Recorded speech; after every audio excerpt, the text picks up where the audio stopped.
The first exercise is knee to wall. This exercise is great for mobilising our calves and Achilles, ready for the rest of the warm-up and for jumping around the court.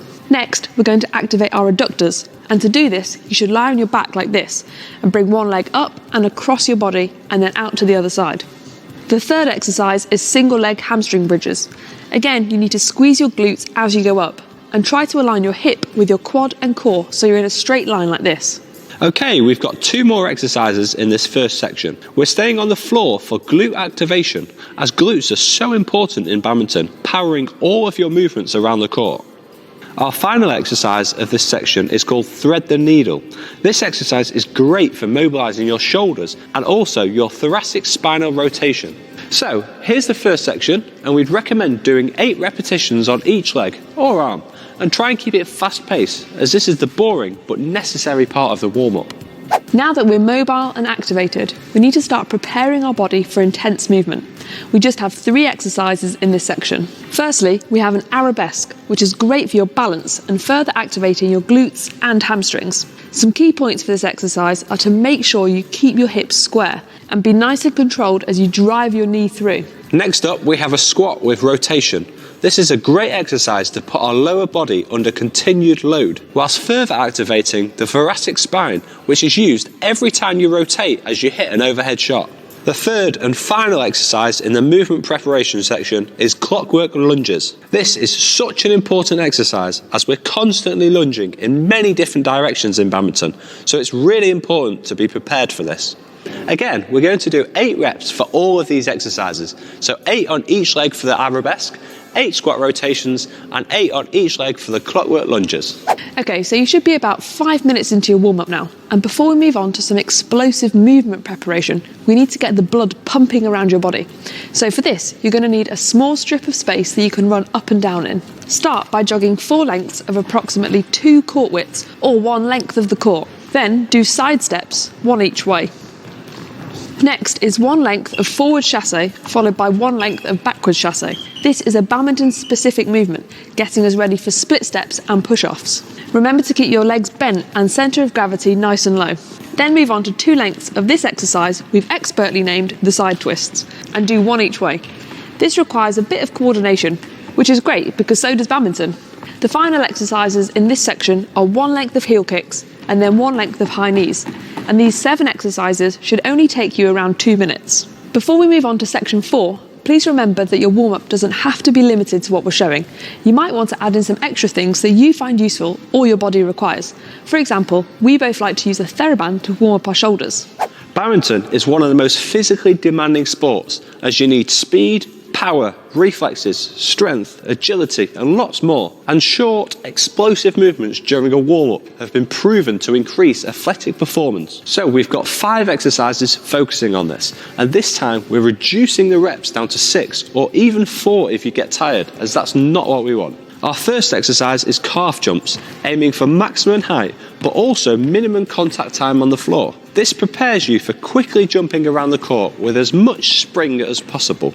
Next up is vertical jumps, continuing to get our jumps going whilst also loading our main muscle groups. Then we have split squat jumps. Again, this is another exercise to get you ready for all of the fast, explosive lunges that you need to do on court. Exercise number 4 is lateral skater jumps.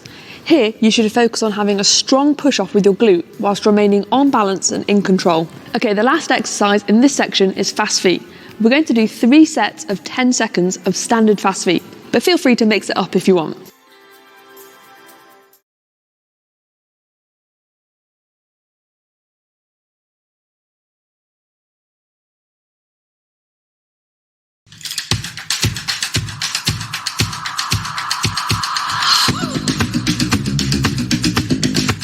Hello everyone, welcome to our Badminton for Beginners series, and today we have with us Team Singapore's Justin Hui, and Justin's going to show us how to hold the badminton racket, or at least the right technique to hold the badminton racket.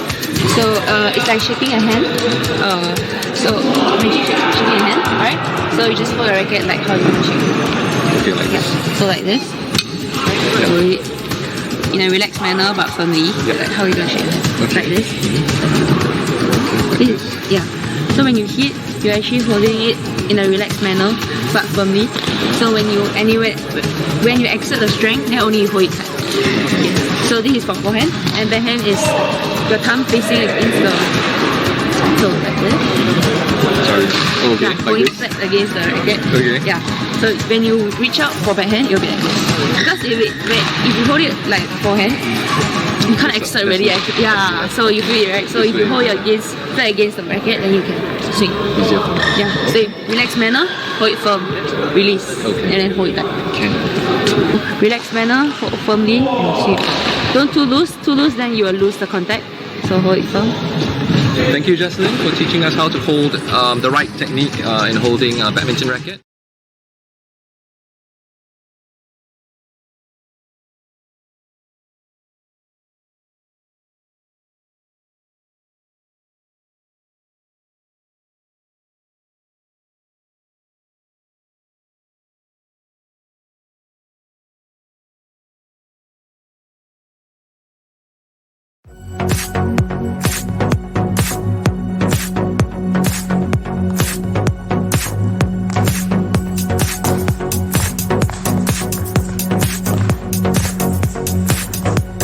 Defensive backhand, I will start with a wide split step and push with my right foot towards the side and pulling my right foot all over my left, just like this. And then I can drag my left feet towards the right, push myself up. And then I'm back at the middle again. Okay. Look like this.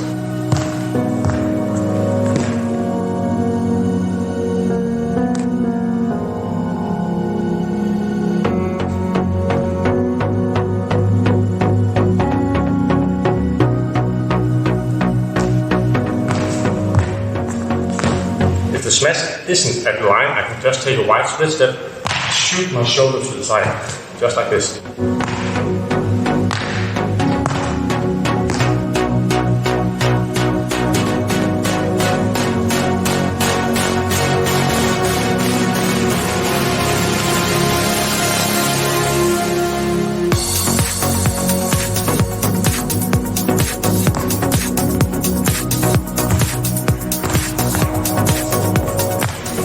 Defensive forehand, I'll start with my split step and push with my left foot towards the right, and I'm taking a sideways shin and falling down like this. Okay. Then I'll pull my left foot a bit towards the right, crossing and jump the chicken.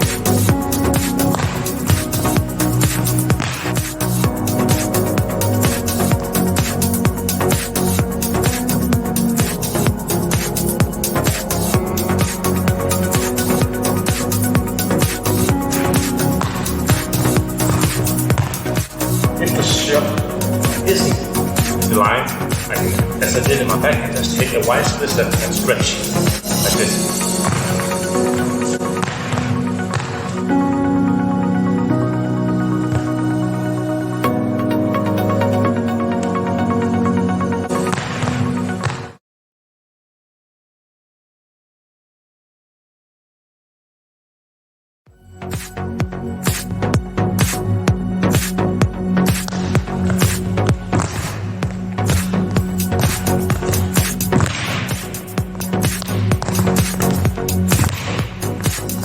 Here, forehand corner. I'll do my directional split step. Left to the front, right to the back. I'll push with my left, perform a shin. Maybe two. Jump up with the scissor jump, landing with my left foot first, and then right. Just afterwards, like this. So you need to hear this 2 times when my feet touch the ground. So not like this.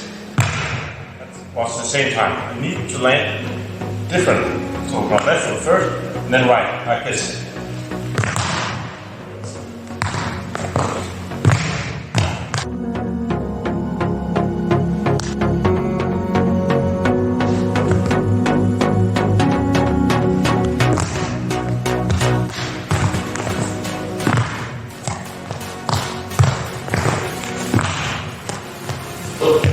This movement is a bit false because when you do the scissor jump, you normally go just straight. So normally this footwork will look like this.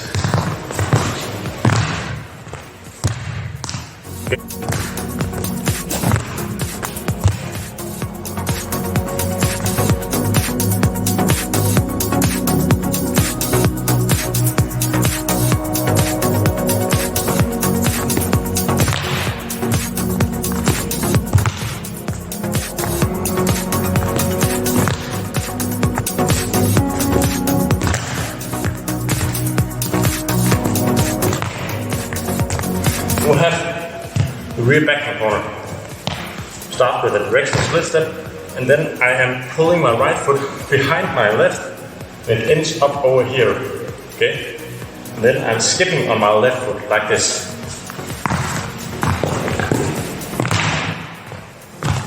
So, let's break it down. Directional split step, the skip, one shift, scissor jump, and reach the middle.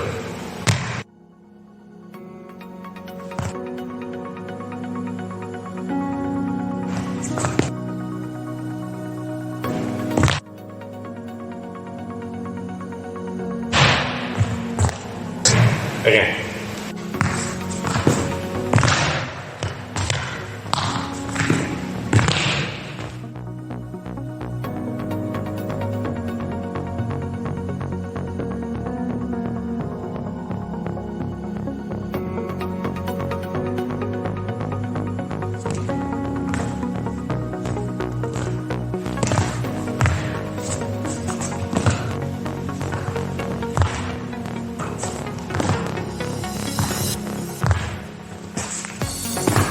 When I go to this corner, I do a directional split step, right a bit behind me, left a bit in front, like that.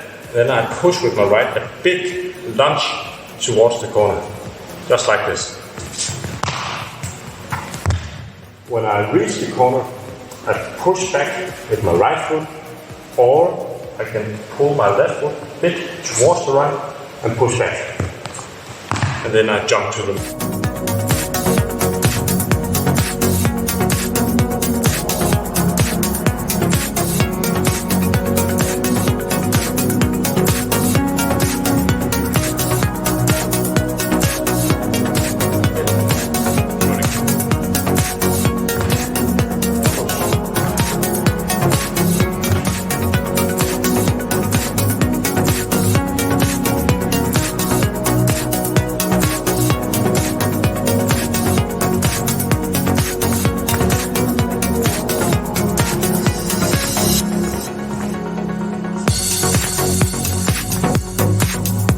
start by doing a directional split step, left behind me, right in front of me.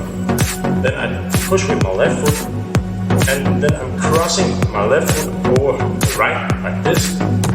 And then I lunge with my right foot towards the corner, like that. And for getting back, pull my right behind my left, and jump to the middle.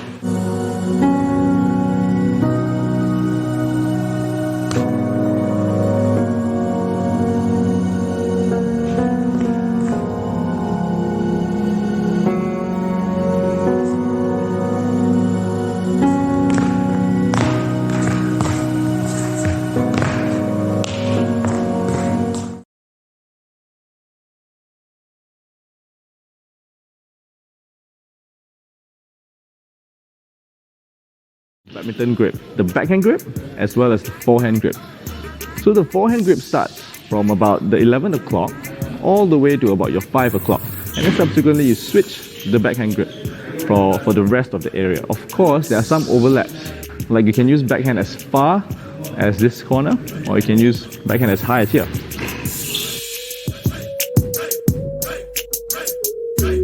There are two types of serve. The first is the forehand serve, and then there's the backhand serve. So typically when people do the forehand serve, they use it to do the high serve.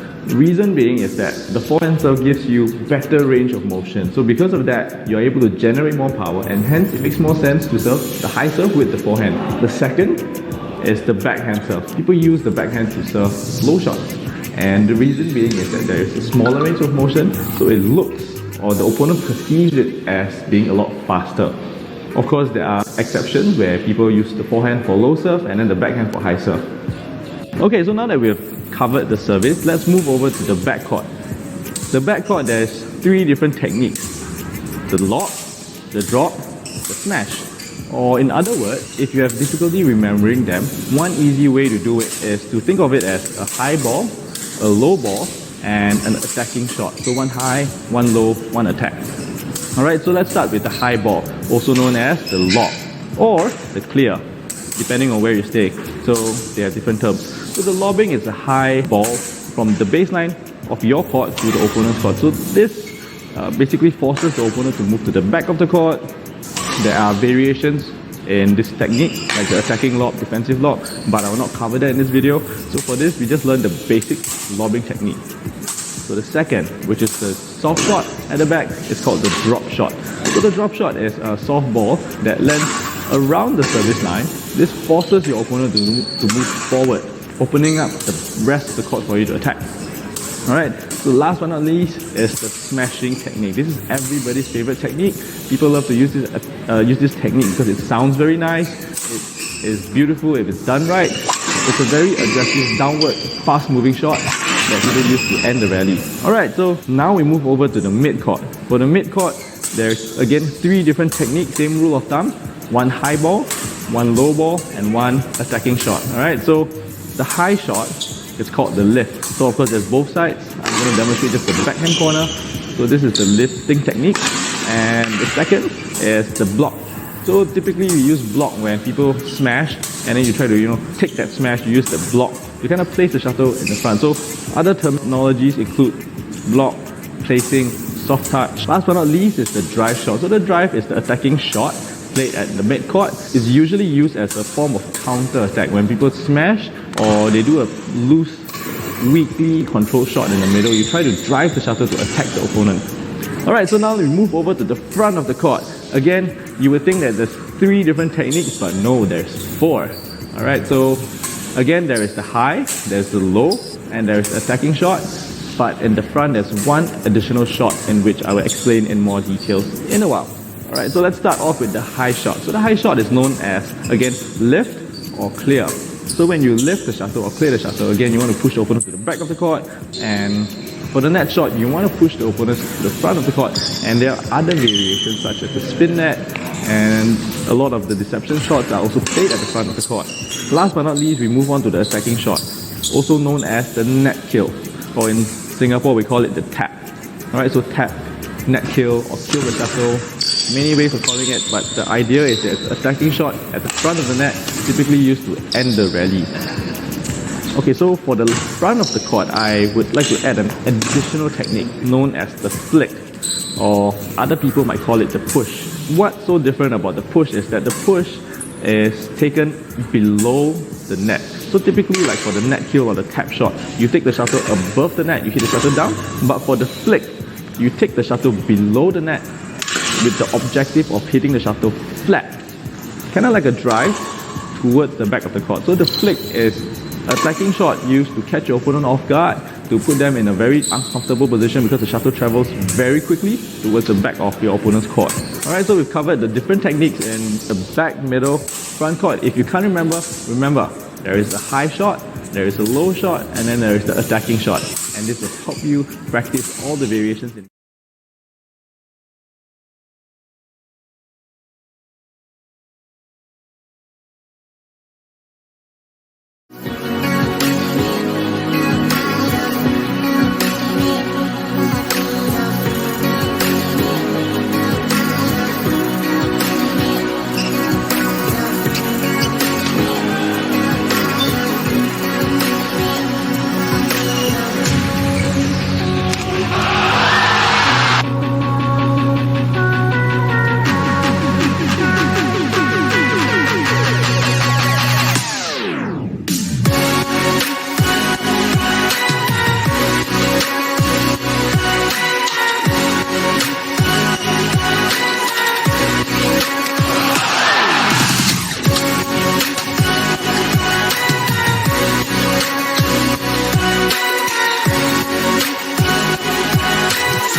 In this clip on beginner's badminton, I'm going to show you how to develop hand-eye coordination.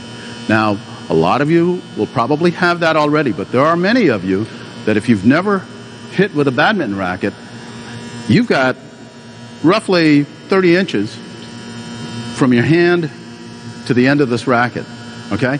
So for you to be able to hit it properly in the center of the racket, you have to be able to develop your hand-eye coordination.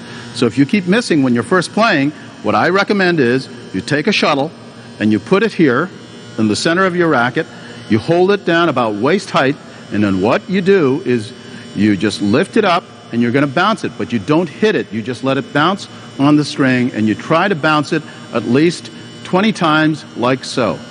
1, 2, 3, 4, 5, 6, 7, 8, 9, 10, 11, 12, 13, 14, 15, 16, 17, 18, 19, 20. Now, if you'll notice, it moves. So that means you have to move with it. Okay? Now, once you've done that, if you don't have somebody to practice with to hit, your best practice partner is the wall. And what you do, you can develop all your shots against the wall, and it makes you faster because you have to get your racket back up. You can practice your forehand or your backhand, like so. This is your forehand and your backhand. This is especially good when you are first starting out, before you start playing, to practice against the wall, and as you get better, you can hit it faster and harder. But before you can practice against the wall, you have to have hand-eye coordination, which is why I recommend bouncing it at least 20 times in a row with your racket. If you can't do that, don't even bother going out on the court yet.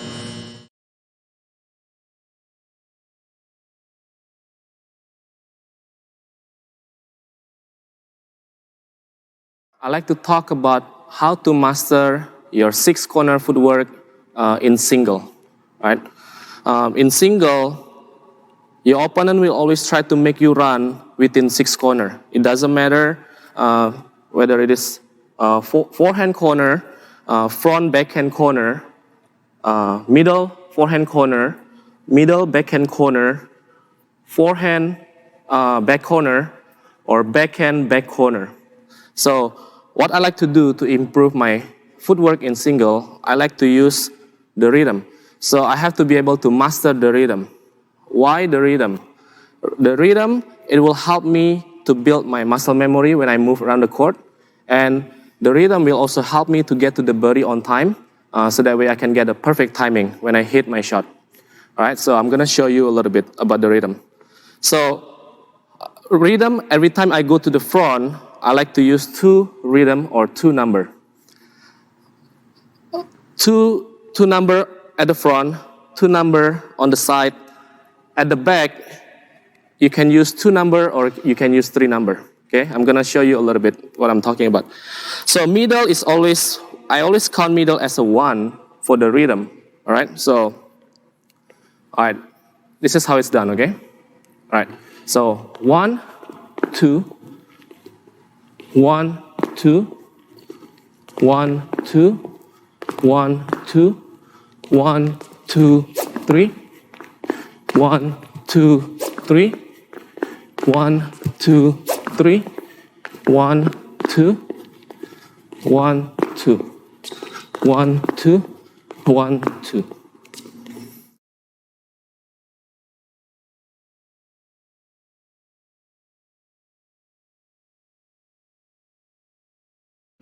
Typically, the serve will be a high, long high serve that will fall almost vertically on the back line. This is to, up front, not to give an advantage to the opponent. The general strategy in the game of single is to move your opponent at the different corners of the court up to a point where you will create yourself an opening where you can place a decisive attack to win the point. Demonstrated here is a game of ladies singles.